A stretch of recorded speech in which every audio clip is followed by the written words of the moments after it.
Hello അസ്സലാമു അലൈക്കും. ഫുഡ്ബിലെ ഇന്നത്തെ നമ്മുടെ റെസിപ്പി സിമ്പിളായിട്ട് ഉണ്ടാക്കാൻ പറ്റിയ നല്ലൊരു ബ്രേക്ക്ഫാസ്റ്റ് ആയിട്ടാണ് ഞാൻ വന്നിട്ടുള്ളത്. അതോടൊപ്പം നല്ലൊരു കിടു ചട്നിയും കൂടെ ഉണ്ട്. അപ്പോൾ അതെങ്ങനെ ഉണ്ടാക്കുന്നത് എന്നുള്ളത് നമുക്ക് ഒട്ടും വൈകണ്ട, എങ്ങനെ നോക്കാം. അപ്പോൾ ആദ്യം നമുക്ക് അപ്പം ഉണ്ടാക്കിയെടുക്കാം. അതിനുവേണ്ടി ഞാനിതാ 1 കപ്പ് റവ എടുത്തിട്ടുണ്ട്, അതൊരു ജാറിലേക്ക് അങ്ങ് ഇട്ട് കൊടുക്കുന്നുണ്ട്. അതേപോലെ ഒരു 1/2 കപ്പ് തേങ്ങ എടുത്തിട്ടുണ്ട്. പിന്നെ ആവശ്യമായിട്ടുള്ളത് ഒരു 1/4 കപ്പ് തൈര് വേണം, അതുകൂടെ അങ്ങ് ഇട്ട് കൊടുക്കുന്നുണ്ട്. പിന്നെ ഒരു വലിയിലൂടെ ഒരു ചെറിയ പീസ് ഇട്ട് കൊടുക്കാം.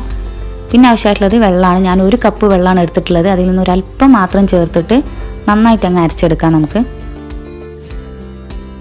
അപ്പോൾ എല്ലാം കൂടെ നന്നായിട്ട് തന്നെ അങ്ങ് അരച്ചെടുത്തിട്ടുണ്ട്. അതൊരു ബൗളിലേക്ക് അങ്ങ് ഒഴിച്ചു കൊടുക്കാം. എന്നിട്ട് ഒരല്പം വെള്ളം കൂടെ ചേർത്തിട്ട് നമുക്ക് ഒന്നുകൂടെ ഒന്ന് ചുറ്റിച്ചിട്ടൊന്ന് ഒഴിച്ചു കൊടുക്കുന്നുണ്ട്. ഞാൻ 1 കപ്പ്, ബാക്കിയുള്ള 1 കപ്പ് തന്നെയാണ് കേട്ടോ ഞാൻ അതൊക്കെ ചേർത്ത് കൊടുക്കുന്നത്. അപ്പോൾ ഈ ഒരു കൺസിസ്റ്റൻസി ശ്രദ്ധിക്കുക.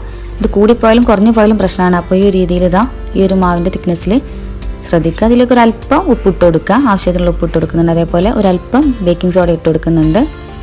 അപ്പോൾ അതെല്ലാം കൂടെ മിക്സ് ചെയ്ത് കൊടുത്തതിന് ശേഷം നമുക്കിതിനൊരു 15 മിനിറ്റ് ഇതിനൊന്നങ്ങ് റെസ്റ്റ് ചെയ്യാൻ വേണ്ടി വെക്കാം. അപ്പോൾ ഒന്ന് അടച്ച് വെച്ചിട്ടങ്ങ് മാറ്റി വെക്കാൻ പോവാണ്. അപ്പോൾ ഈ ഒരു സമയത്ത് നമുക്കിതിലേക്കുള്ള ചട്നി ഉണ്ടാക്കിയെടുക്കാം. ഒരു പാനിലേക്ക് ഞാനിത് ആവശ്യത്തിനുള്ള ഓയിൽ ഒഴിച്ച് കൊടുക്കുന്നുണ്ട്. എന്നിട്ട് ഒരു മീഡിയം സൈസ് വലിയ ഉള്ളി ഞാൻ അരിഞ്ഞിട്ട് ഇട്ട് കൊടുക്കുന്നുണ്ട്. അതേപോലെ 2 പച്ചമുളക് ഇട്ട് കൊടുക്കുന്നുണ്ട്. എന്നിട്ട് ചെറുതായിട്ടൊന്ന് വഴറ്റിയെടുക്കാം. ഒരുപാടൊന്നും വഴറ്റി എടുക്കേണ്ട ആവശ്യമില്ല, ചെറുതായിട്ടൊന്ന് വഴറ്റിയെടുക്കുക. അപ്പോൾ ഉള്ളി ആവശ്യത്തിലുള്ള വഴറ്റിയെടുത്തിട്ടുണ്ട്. ഇനി അങ്ങ് മാറ്റാം. ഒന്ന് തണുത്തതിന് ശേഷം ഞാനിതാ ജാറിലേക്ക് ഇട്ട് കൊടുക്കുന്നുണ്ട്. ഓയിലോട് കൂടി തന്നെ അങ്ങ് ഇട്ട് കൊടുക്കുന്നത്. അതിലേക്ക് ഒരു 1/2 കപ്പ് തേങ്ങ ഇട്ട് കൊടുക്കാം. അതേപോലെ 1 ടീസ്പൂൺ മുളക് പൊടി ഇട്ട് കൊടുക്കുന്നുണ്ട്. പിന്നെ ആവശ്യത്തിലുള്ള ഉപ്പും കൂടെ ചേർത്തിട്ടൊന്ന് അരച്ചെടുക്കാം. ചെറുതായിട്ട് അരച്ചെടുത്താൽ മതി കേട്ടോ, നന്നായിട്ട് പേസ്റ്റ് ആവരുതേ. അപ്പം നമ്മുടെ ചട്നി റെഡിയായി കിട്ടിയിട്ടുണ്ട്. അതൊരു വേറെ ബൗളിലേക്ക് അങ്ങ് മാറ്റി കൊടുക്കാം.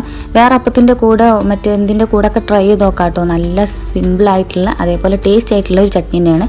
അപ്പോൾ അതങ്ങ് മാറ്റി വെക്കുന്നുണ്ട്. ഇനി നമുക്ക് റെസ്റ്റ് ചെയ്യാൻ വെച്ച് നമ്മുടെ മാവ് ഒന്ന് എടുത്ത് വെക്കാം. അപ്പോൾ ഒന്ന് മിക്സ് ചെയ്തെടുത്തതിന് ശേഷം നമുക്കങ്ങ് ചുട്ടെടുക്കാം. അപ്പോൾ ഞാനൊരു പാനിലിട്ട് ഓയിലൊന്ന് ഗ്രീസ് ചെയ്ത് കൊടുക്കുന്നുണ്ട്. മാവ് ഒഴിച്ചു കൊടുക്കാം. നല്ല പെർഫെക്റ്റായിട്ട് ഹോളൊക്കെ വന്നു തുടങ്ങിയിട്ടുണ്ട്. ആ സമയത്ത് ഒരല്പം ഓയിലോ നെയ്യോ എന്തെങ്കിലും ചേർത്ത് കൊടുക്കുക. ഞാൻ നെയ്യാണ് കേട്ടോ ഒഴിച്ചു കൊടുത്തിട്ടുള്ളത്. നെയ്യാണ് ഒന്നുകൂടെ ടേസ്റ്റ്. പിന്നെ ഒന്ന് മറിച്ചിട്ട് കൊടുക്കുക. അപ്പോൾ ആ സൈഡ് കൂടെ ഒന്ന് കുക്കായി കിട്ടട്ടെ. അപ്പോൾ നമ്മുടെ പെർഫെക്റ്റ് ആയിട്ടുള്ള അപ്പം റെഡിയായി കിട്ടിയിട്ടുണ്ട്. വളരെ സിമ്പിളായിട്ടുള്ള അപ്പം കൂടെയാണ്. അപ്പോൾ വീട്ടിലെല്ലാവരും ഒന്ന് ട്രൈ ചെയ്ത് നോക്കുക. വളരെ എളുപ്പത്തിൽ തയ്യാറാക്കാൻ പറ്റിയ, മോർണിംഗിലൊക്കെ സിമ്പിളായിട്ട് ഉണ്ടാക്കാൻ പറ്റിയ നല്ലൊരു അപ്പം തന്നെയാണ്. അപ്പോൾ ചട്നിയോടൊപ്പം എല്ലാവരും ഒന്ന് ട്രൈ ചെയ്ത് നോക്കുക. അതേപോലെ എൻ്റെ വീഡിയോ ആദ്യമായിട്ടാണ് കാണുന്നുണ്ടെങ്കിൽ എൻ്റെ ചാനലൊന്ന് സബ്സ്ക്രൈബ് ചെയ്യാൻ മറക്കരുത്. അപ്പോൾ ഷറാസ് ഫുഡ് ഹബിൽ ഇതിലും സിമ്പിളായിട്ടുള്ള റെസിപ്പിയുമായിട്ട് വീണ്ടും കാണാം. Thank you.